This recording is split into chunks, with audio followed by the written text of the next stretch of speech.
Welcome to CBC Windsor News at 6. I'm Meg Roberts. Thanks so much for spending part of your evening with us tonight. It may only be a matter of time before you notice Jameson vitamins dwindle from the shelves. We have an update on that ongoing strike, plus a new restaurant is opening in Windsor, one that hopes to give back to community members who need it. And Ruthven's very own Olympic gold medalist Megan Augusta is retiring from international competition, but she's certainly not stepping away from the game. The strike at Jameson Vitamins has entered its third week, and the union says it's only a matter of time before shoppers will start to notice. The CBC's Dulcin Chen has more. If you're a consumer of Jameson vitamins, be advised. The union that represents Jameson workers says a product shortage could be on the horizon. Manufacturing at the company's Windsor facility has been halted since February 1st, when more than 300 unionized workers hit the picket lines. Unifor Local 195 is now warning of the strike's impact on product availability, and Jameson has a lot of real estate on store shelves, as the company describes itself as Canada's leading provider of health supplements. The company get hurt because they don't produce product while we are on strike. So how much do they have to supply the market? Everybody knows in the recent year, most employers have a lean manufacturing, which is a very low inventory. I'm sure many of the client and the customer they have, they're going to see a shortage on the shelf very soon. Negotiations in the dispute have also stalled. Naboot said on Thursday that no formal bargaining sessions have been scheduled, and the two sides remain far apart on the key issue, wages and the monetary package. But a Jameson spokesperson told CBC Windsor that it's up to the union to return to the table. Meanwhile, a marketing analyst says a prolonged strike will hurt Jameson's footing in the highly competitive health supplement market. Yes, the brand name is well known, but there's nothing terribly proprietary about the formulation. So if I can't get Jameson vitamin C as a consumer, it's no problem switching to something else. Then the question becomes, will I switch back when the strike is over? One vitamin C is much like another vitamin C. One vitamin D is like another one. I am certain that Jameson is going to be motivated to bring this strike to an end. On the picket lines, workers say they'll endure a strike as long as it takes to receive what they're worth from a company that has posted record profits in recent years. We all have families. Trying to make ends meet and working for a company that, makes lots of money. All we ask is for fairness, and we're definitely not seeing eye to that.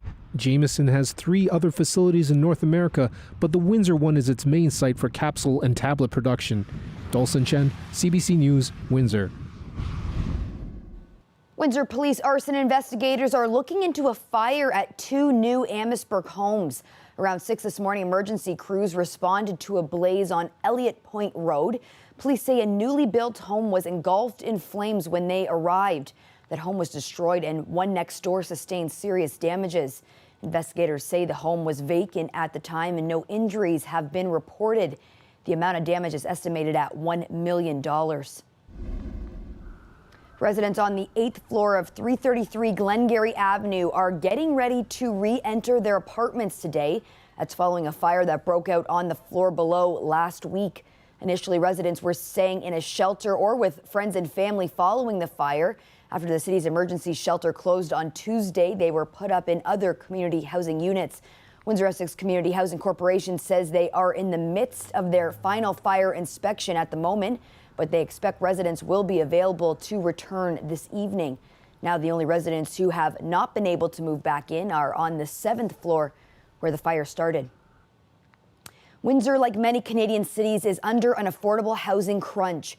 It's pushed more people into homelessness, with evidence of some spending the night camped out in parts of the city.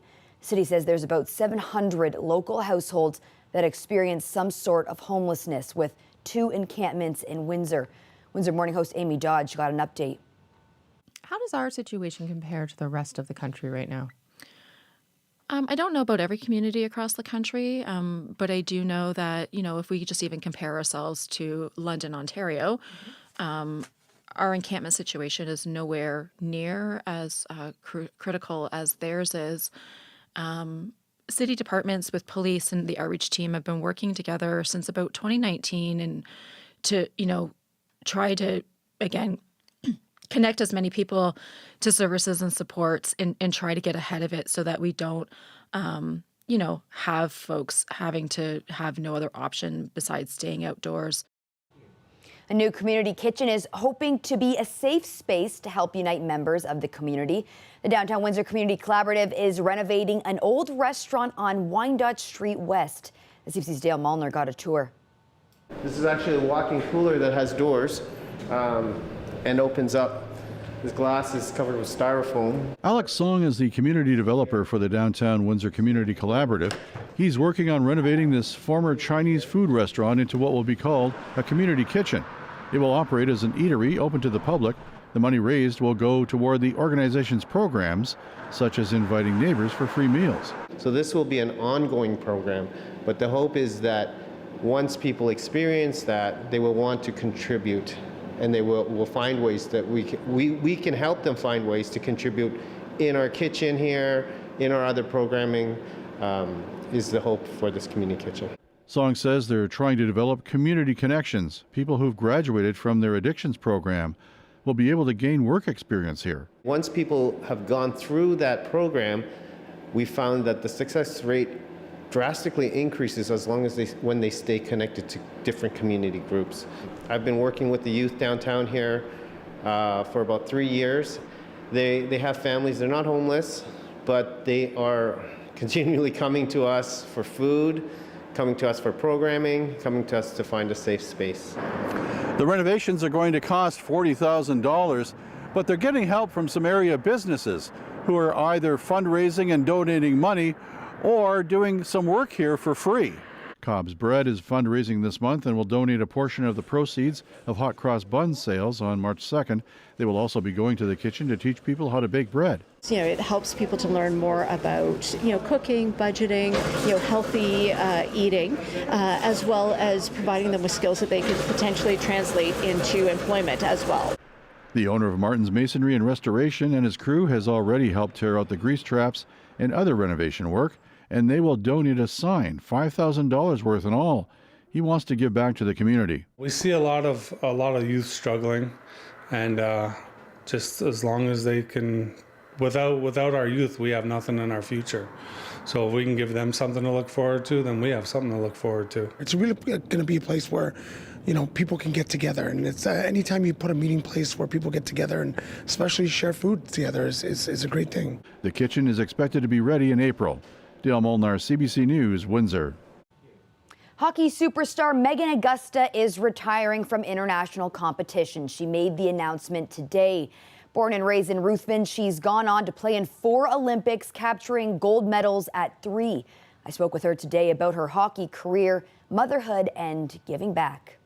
She can't get anything. There's a chance in front again. A pass in front, and Augusta scores.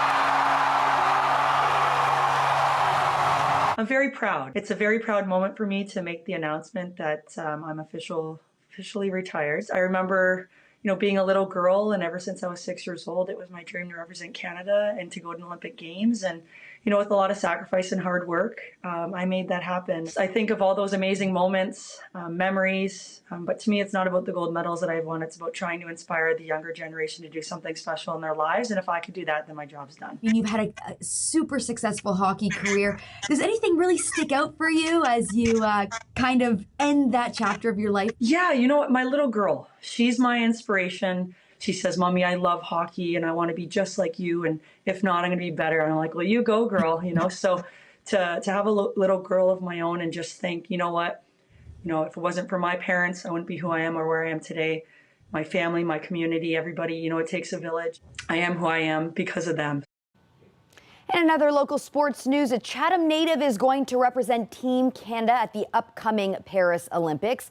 A difficult qualification for the women's national basketball team, who dropped an important game against Japan in Hungary last weekend. But leading the team was Bridget Carlton, who scored 19 points with 8 rebounds. It will be the second time she competes at the Olympics. She spoke with Windsor Morning host Amy Dodge about the team qualifying.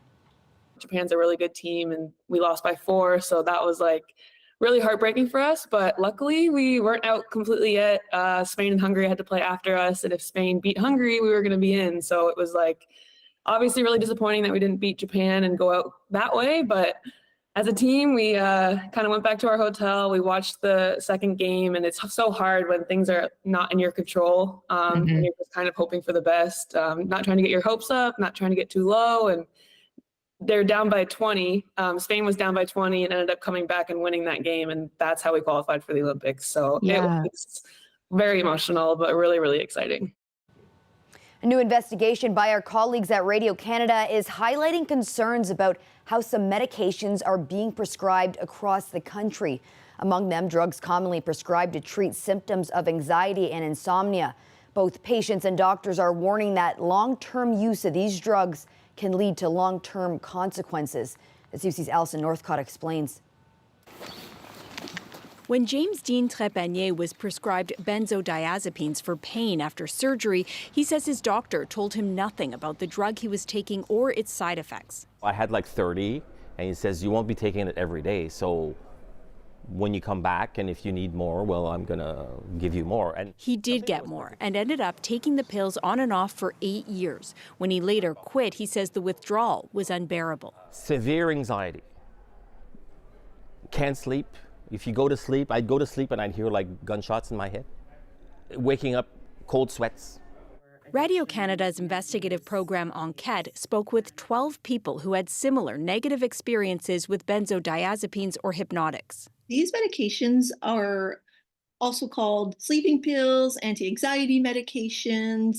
Experts say while the drugs can be effective to treat those conditions in the short term, some warn they're being overprescribed and used for long periods of time, and that doctors and patients don't always know the risks. There is a need for public health leaders and health ministries to put attention towards benzodiazepines because they are behind a number of health issues. Those can include falls, fractures, and addiction. Gagnon says about 1 in 10 people in Canada has been prescribed a benzodiazepine or hypnotic at some point. Among seniors, it's 1 in 4. They're dangerous drugs, and so they never should be prescribed long term. Despite warnings like that, the drugs are sometimes prescribed for years. They're meant to be used for days or weeks, says this expert, who has helped people get off benzos safely to avoid dire symptoms of withdrawal. One of them is what we call akathisia, just severe restlessness and inability to sit still. We don't have any treatment for that. It's just a horrible feeling. Here in Quebec, the College of Physicians says it's starting to keep track of which doctors are prescribing these drugs the most. It says that's not to sanction them, but it wants to know who they are and work with them to make sure they understand how to prescribe them safely. Alison Northcott, CBC News, Montreal. Beautiful look at the tower camera there ahead of what will be a long weekend for some. Weekend weather forecast coming up after the break.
Victor, I got a sneak peek at your outfit during the commercial break there. Can you tell everybody what it all means? So this is called a kanzu. It's a traditional outfit for a lot of males in East Africa, and I'm from Uganda, so this is what we'd wear, on a Friday night out with the boys, or something fun which you could do. So I thought, you know what? While here with one of my favorite places, Windsor, let's spice it up a little bit with the outfit. I love it. I think it looks awesome, and yeah, it's Friday night before a long weekend, so you should wear your going out outfit. Well, this is it, and with the going out this weekend and it being a long weekend here with Family Day, we're going to be seeing a little bit of snow coming our way, but not too much. But the weather will be quite chilly. But you know what? Once we get through all of that cold, once we get through all of that little bit of precipitation, we have a warm week ahead. And the good news is we're going to be getting back to that usual mild winter that we're used to. Familiarity is always nice. Now, as you can see, our average temperatures are in line with our highs and lows for today. Now, your average high is plus 0.6 and your average low is -7. As mentioned, we are right in that sweet spot. Now, tonight, as you see, we're in the middle, it's -2. Still in that pocket of seasonal temperatures. Today was actually a day which was seasonal, is what we like to call it. This is the day where things are supposed to be how they are, not like we're going to be seeing as we get later on into next week, things becoming much warmer. By the time we get to Tuesday, a lot of that Arctic air mass will be retreating back up north, and we're going to be left with more mild temperatures. Now, when it comes to the snow, which is coming our way, Windsor, well, Saturday, we're just getting trace amounts, not too much, which is great. And as we get later on closer to Sunday, still a little bit of areas to our northwest. As you do see here, we'll be getting a little bit of snow. But again, for us here in Windsor, not too much should be coming down. Now, here's what it looks like if we do slow down a little bit of the maps. For your Saturday, right around 11 o'clock towards noon, midday, it's going to be pretty decently clear. Bit of cloud cover, but we're going to be able to experience and really see that sun. But come Sunday, around overnight on your Saturday and morning, you're going to see that snow is going to be coming down. But again, it's not going to be too much. It's not going to last too long. Now, a quick peek at our 3- and 5-day forecast. Can I get out the way quick enough? Of course we can. Now, we're going to be getting a bit of sunlight as we see on Saturday. You saw there's going to be some more snow coming on Sunday, so that's that cloud cover coming in. And look at those overnight lows being cold. But hey, long weekend Monday, it's going to be sunny. So Windsor, hope you got some plans out there, because it's going to be a great day for everyone. Sounds good. Thanks so much for that, Victor. Always a pleasure. Have a great weekend. In honor of Black History Month, a group called the Artists of Color are putting on an art exhibit this week. It will feature a series of original fine art painting by the group paired with a QR code that shares the stories from history that inspired them. Josiah Sinanen stopped by the exhibit earlier today as they were setting up, and he joins us now live. Josiah, tell us about this group, the Artists of Color. Meg, this was my first time meeting this group, and I found it really interesting. They're all artists, so there's fine art painters, photographers, music, dance, and they're all members of the Black community here in Ontario and across the border. Their mandate is to tell the stories that weren't in the history books through art. And Josiah, who did you meet today? Yeah, a lot of amazing characters. I met President Dennis Smith. He shared with me that as a young boy, he wasn't much of a talker, so he found a way to express himself through art. Here's a photo of him and his friend, Edward Milo Johnson, or just Milo. Now, Milo, I'm going to talk about him a bit later, but he was brought into the group as a writer, the first of the group, and he's actually behind chronicling the history and writing of every single painting in the exhibition. So when you scan that QR code, it'll be his writing that pops up. And tell us about the title of the exhibit, The Never-Ending Quest for Inclusion. Yeah, so as you walk through this exhibit, you'll come across original art from the members of that group. And every single one will have that QR code documenting that history. I do have a couple examples here, Meg. Let's take a look at this. This is a painting from Dennis Smith, who we saw before, the president of the Artists of Color. And here's depicting a battle just south of Fort Malden in Amherstburg. So what you see there is actually the Black militia in the water fighting alongside the British soldiers to turn this boat around. Wow, that's very powerful. Super, super cool. And it's such a captivating picture to see in person. And to the group's point, the story is not one you would hear in the history books. Here's another lady I met. Her name is Carol Paris, with her painting of Portia Mae White, Canada's first Black opera singer. And this was so lovely. She said she chose to paint this photo because she was looking her up and just thought, hey, this woman looks lovely.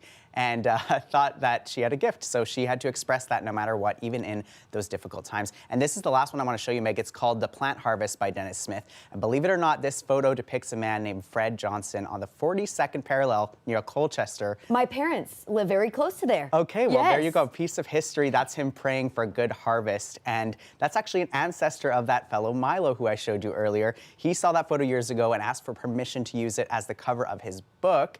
Dennis, the president of the artists group, said, I'll make you a deal. I'll give you the rights to this if you join the Artists of Color as a writer. And the rest is history. So, Josiah, how do we experience this for ourselves? Yeah, I'll give you the notes, Meg. It's opening tomorrow. It's every single day until the 24th, so it runs for a full 7 days. It's a free exhibit in Mackenzie Hall in Sandwich Town, and you can drop by anytime between 11 and 4:30 p.m. Would highly recommend it. You'll likely learn something you didn't know before. And if you want to hear some of those lovely voices that I spoke to on Afternoon Drive today, you can search for our show on the CBC Listen app. Just look up Afternoon Drive. Well, thanks so much for that, Josiah. I hope you have a lovely long weekend. Yes, happy long weekend, Meg. Coming up, a Zamboni driver and his 2 furry co-workers are gaining lots of attention. Stay tuned.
Russia's prison service says Alexei Navalny is dead. Navalny was President Vladimir Putin's most prominent foe, and he continued to criticize Putin behind bars.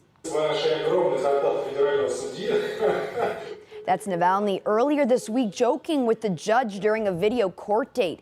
But Russian prison officials said he felt unwell today and lost consciousness. Navalny was in jail on charges of extremism. His death, if confirmed, comes as no surprise.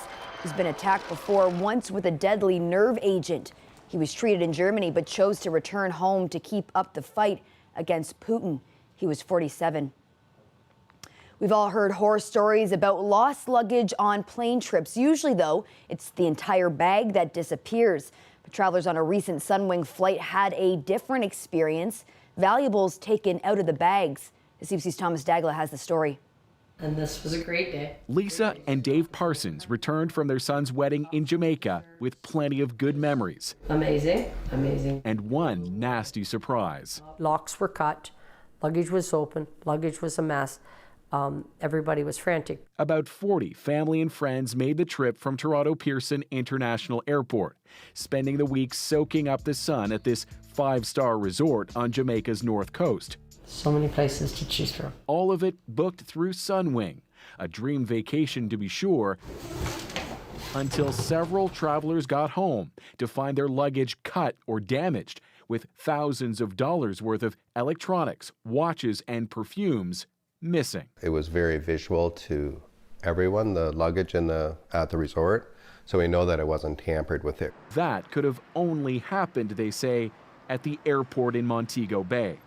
Using a locator app, the Parsons found their lost earphones still pinging from a neighborhood in that city.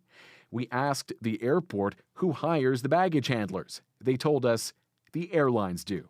Sunwing is who we paid our money to, so I feel they're the ones that need to step up to the plate. Brian Williams was also on that trip. I think the principle of them going through your stuff where you think it's safe, when you feel like they've just basically violated you. This travelers' rights advocate says Canadians are entitled to compensation in the event of such thefts, but just how often passengers are robbed is hard to tell.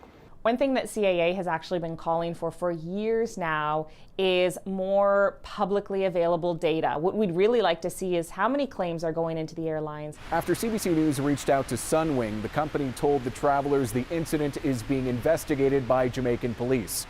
The airport told us, as far as they know, thefts don't happen often.